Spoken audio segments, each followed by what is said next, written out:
ब्रह्ममुरारिसुरार्चितलिङ्गं निर्मलभासितशोभितलिङ्गम्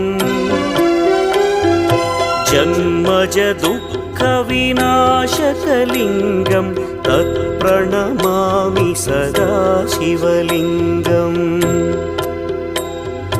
देवमुनिप्रवरार्चितलिङ्गं कामदहन करुणाकरलिङ्गम् रावणदर्पविनाशकलिङ्गं तत्प्रणमामि सदा शिवलिङ्गम्